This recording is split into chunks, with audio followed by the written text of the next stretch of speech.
Il est l'heure de Getting sur TV Africa. Bienvenue à tous. C'est une visite marquante ce 16 avril 2025.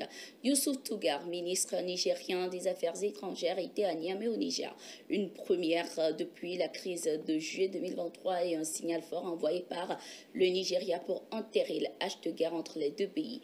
À la tête d'une délégation de haut niveau, le chef de la diplomatie nigériane était porteur d'un message officiel du président nigérien Bola Tinubu, également président en exercice de la CEDEAO, destiné au général Tiani, chef de l'État nigérien.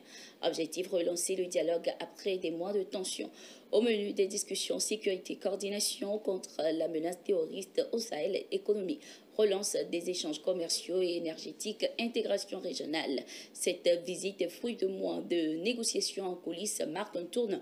Les sanctions de 2023 semblent derrière et les deux pays affichent une volonté commune de tourner la page.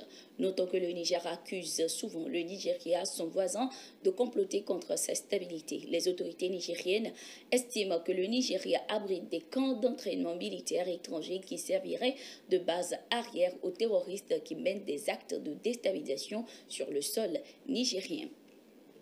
Direction la Tunisie, des milliers de personnes sont descendues dans les rues pour exprimer leur colère face à la mort de 3 élèves dans l'effondrement de murs de leur école ce 14 avril 2025. Les manifestants réclament justice et dénoncent les défaillances de l'appareil sécuritaire de l'État. Ils protestent contre l'incapacité des autorités à trouver des solutions durables pour sauver l'école publique. Nous n'avons ni travail, ni protection, ni rien du tout. Massouna est marginalisé, ont-ils scandé. Kais Saied, le président tunisien, a réagi en appelant à identifier les responsabilités et en invitant à la prudence pour éviter que de tels drames ne se reproduisent. Il a également promis d'accélérer les travaux de rénovation dans les établissements scolaires. Au Niger, le général de brigade Mahmoudou Ibrahim Bagadouma, gouverneur de la région de Difa, s'est rendu ce 16 avril 2025 à la position militaire de reconnaissance de Blabirine, localité frontalière avec le Tchad. Cette visite s'inscrit dans un contexte sécuritaire marqué par la persistance de la menace terroriste dans la zone.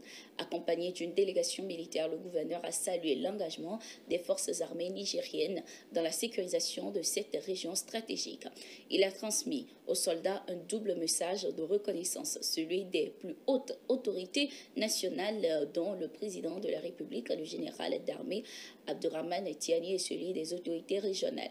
Le général Bagadouma a rappelé les mesures prises pour renforcer les capacités opérationnelles des troupes, notamment la mise en place d'une opération militaire spécifique dans la région de Difa. Il a également insisté sur l'importance de maintenir la vigilance face au groupe terroriste Boko Haram tout en reconnaissant les progrès accomplis.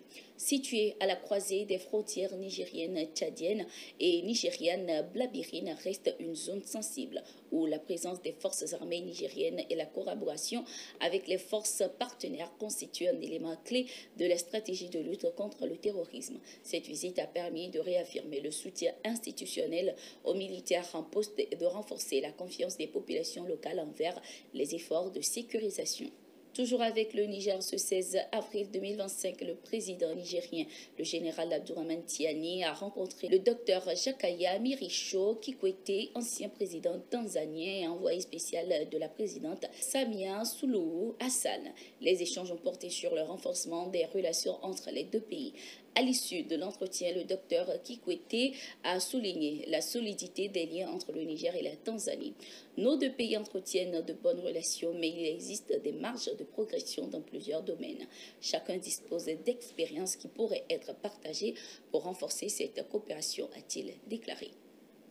Ainsi se referme cette édition de Getting sur TV Africa. À tout de suite pour une nouvelle.